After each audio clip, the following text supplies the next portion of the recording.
со реконструкција на пругата од 25 километри за транспорт на патници од Зелениково до Скопската железничка станица, како и на делницата за товарен превоз од Драчево до Илинден долга 7,7 километри. Започна првата фаза од реализацијата на најавениот проект за градски воз.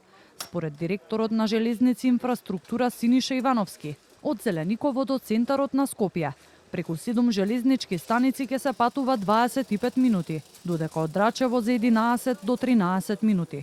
Очекувањата се дека двете делници, чија реконструкција ќе чини околу 8,7 милиони евра, ќе бидат целосно оперативни за половина година. Министерот за транспорт Александар Николовски најави дека во текот на следната година ќе се обновува и железничката врска од Волково до железничката станица, а во 2027 година она од Илинден и Миладиновци.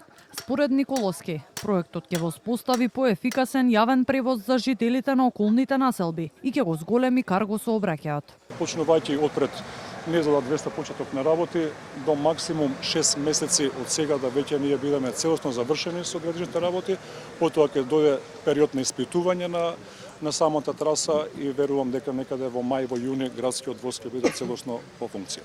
Дрвените прагови кои што се позади на нас и кои што се менуваат со модерни бетонски прагови се поставени помеѓу 1963 и 1969 година и од тогаш не се сменети.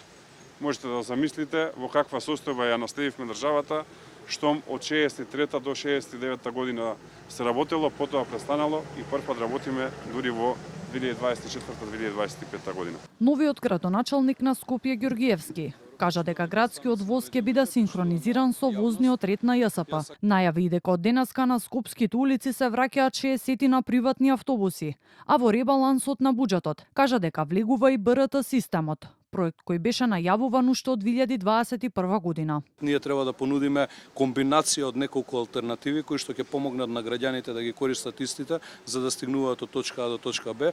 Во комбинација со овие три работи кои што ги споменав, мислам дека за многу скоро време нашите сограѓани во градот Скопје ќе добијат конечно ефикасен, ефективен јавен транспорт како што заслужуваат. Инаку и премиерот Христијан Мицкоски кажа дека БРТ системот ќе биде комплетиран со изградба на нов мост преку реката Вардар. Според него за окружувањето на сите овие проекти значително ќе влијае за подобрување на сообраќајниот хаос во Скопје, а со тоа и за подобрување на квалитетот на воздухот.